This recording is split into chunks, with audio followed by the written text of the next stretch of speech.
and type in your zip code, and it'll bring up who your legislators and senators are. Right. And then you need to look at their particular name. Look for their name on the yays and the nays on the website, your Capitol website. Look through the bills, because everybody ultimately, every legislator, every senator votes on every single bill. It may enter in a specific committee, and it does take, the committee is either going to yay on it, and it's going to move on throughout the House, or they're going to give a nay right off the bat, and then it's going to go in file 13. It's just junk, it's garbage, it's done. You want to see this resurrected, bring your money, bring your lip service, bring your paperwork, and we'll do this dance next year, But once they throw a nay on it, it's in file 13. So the nays, they go on, and then those go to the Senate floor, and every senator and a senator in your district had to vote on the final say on that bill. Okay. And so once the Senate passes it, well, if there's enough of them, then they pass it. If there's not enough, and or there's ones that are against it, then it's done. It's scrapped on the Senate floor, and it again has to start over the next year if that's something you want to do. If you have a 1 year, one season, Colorado is one legislative season. Some states are two. Some states it takes 2 years to get something through. But the other thing is so now if it passes the Senate, either way, it can start out in the Senate and end up in the legislation, or it can start out in the legislation and end in the Senate. So either way, legislators, senators, they both have their own floor.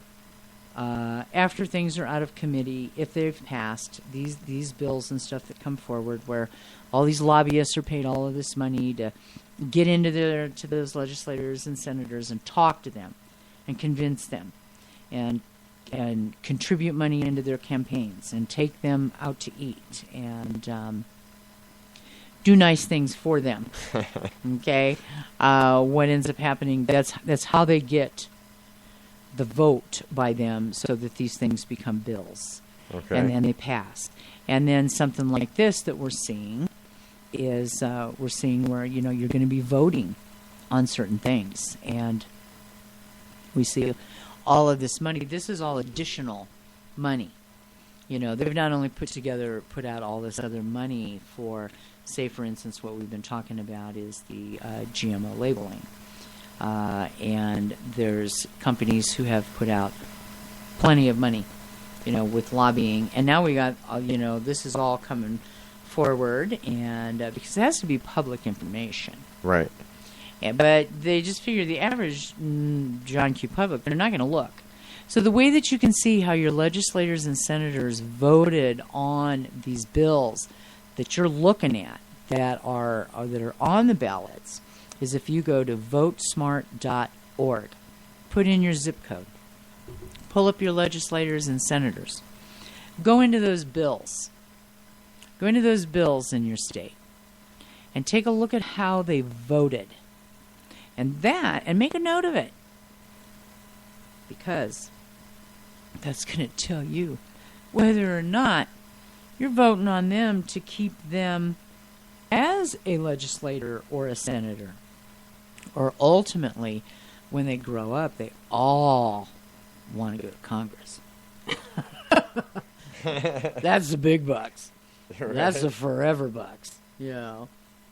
So that's what they all want to do eventually. Some of them running right now. Hey, I've worked with them 28 years down at that Capitol. Never been paid a penny for lobbying. Never taken a penny. Not even for my parking. And, the thing is that you got to get down there and educate them. And what was always overwhelming for me was, trying to be available, to help people with questions and whatever. It makes it real difficult when you're down there at the Capitol. And, and the other thing is, it takes a lot of time. You've got to build relationships. Unfortunately,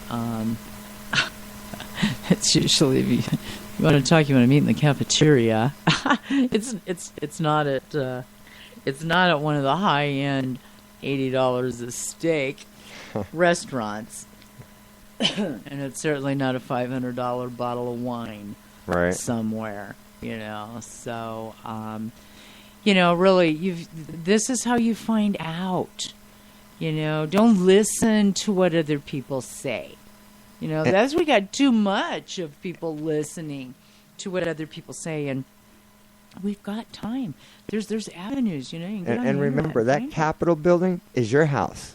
It's your house. It is. It's not their house. We put them there. Yeah. But this is your house. And there are some of them that once they're in, they really don't care. No, we know this, Senator King. What you want. Senator King. Yeah, We won't mention no names, Senator King. Yeah, and I don't know, and now comes all the names slinging to, the conservatives and the liberals and, and what they also call liberals. And, hey, you know what? Sorry. I'm a liberal. I care about, and I'm proud to say I'm a liberal. I am, I care about the children. I care about mankind. I care about what's in our air. Sure. I care about what's in our food. I care. I'm a mother. I'm a grandma. I have children, grandbabies. Right. And I care about those who are less fortunate than us, that so many people, for matters that are out of their control, are without a home, without a place to live. And yes, okay. All right. So there's those people out there that, they know how to work the system, Right. We're always going to have them. Just like we're always going to have murderers, we're always going to have thieves. And Jesus said we're always going to have the poor. And there's so much that is looked at as a criminal when, especially the addiction problems. Right. We incarcerate them. We shouldn't be incarcerating No, it's them. not a criminal issue. It's a health problem. It is. It's a health issue. Get them balanced. Get them counseled. Find out why they hurt so bad in Vancouver, their life. British Columbia is doing it right. I'm telling you.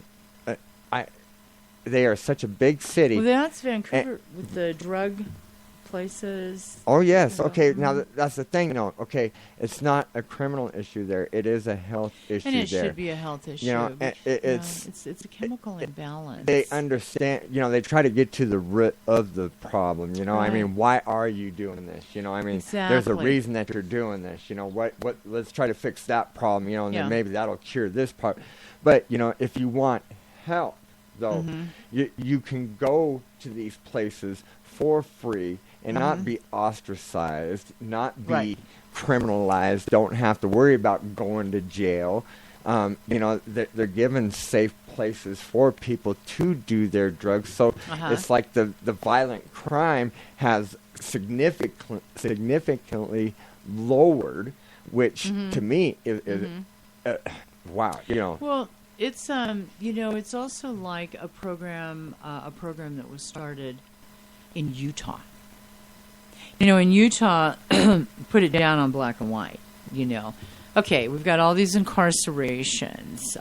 We've got all these people who are not able to fulfill their probations. And, and they have nowhere to live, so they don't have a place where it's conducive to help them do things to get themselves on their feet. If you don't have a place to call home where you can eat and you can sleep and you can shower, and you can hopefully wash your clothes, or a place to put your organized, clean clothes, so that you have a home base, so that you're able to get out there and feel good about yourself and look for a job.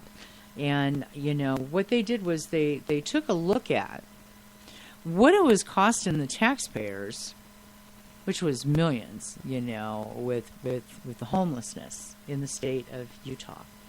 Then what Utah did was they turned around and realized that it was cheaper. It was cheaper to get them an apartment.